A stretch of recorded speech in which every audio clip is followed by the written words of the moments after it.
When talking about Nigerian founding fathers, Nnamdi Azikiwe is one of the men who laid the foundation of Nigeria.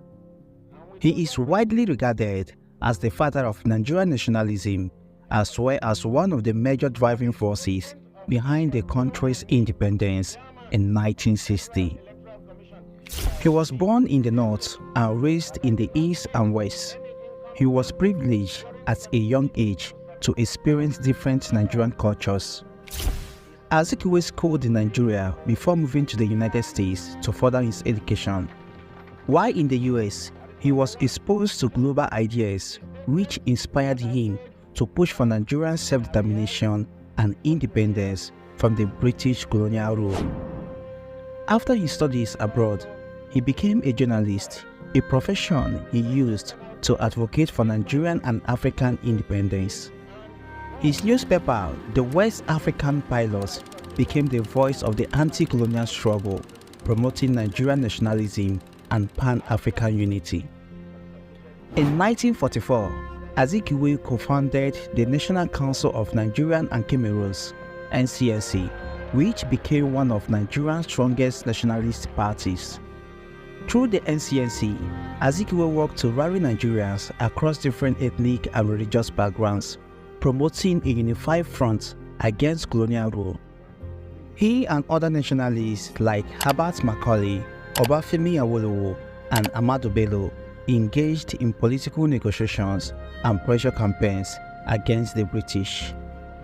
By the 1950s, his efforts alongside those of other leaders led to constitutional changes and increased Nigeria's participation in government. Finally, in 1960, Nigeria gained independence, with Azikiwe becoming the first Governor General. In 1963, when Nigeria became a republic, Azikiwe was made the ceremonial president. He lost this position after the January 15 coup that ended the First Republic. While many political leaders were killed during the coup, Azikiwe survived because he was out of the country when the coup began. During the Civil War, Azikiwe initially supported Biafra.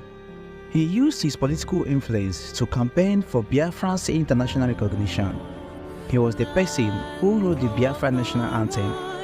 However, in 1968, as the war continued, he appealed to Ojukwu to negotiate. When Ojukwu refused, he shifted his stance and began calling the Biafran army rebels. After the war, he stayed away from politics until 1979, when he came back and made unsuccessful bids for the presidency in 1979 and 1983.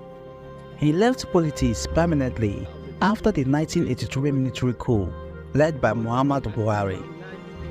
Nnamdi Azikiwe is remembered as a visionary leader who laid much of the groundwork for Nigerian nationalism and independence. Nnamdi Azikiwe worked so hard to build a large country with different ethnicities, religions, and cultures. He wanted a gigantic black country that would be a big brother to other African countries. Does the country we have today align with the dreams and aspirations of Zik? If he were alive, would he be proud of the country he founded?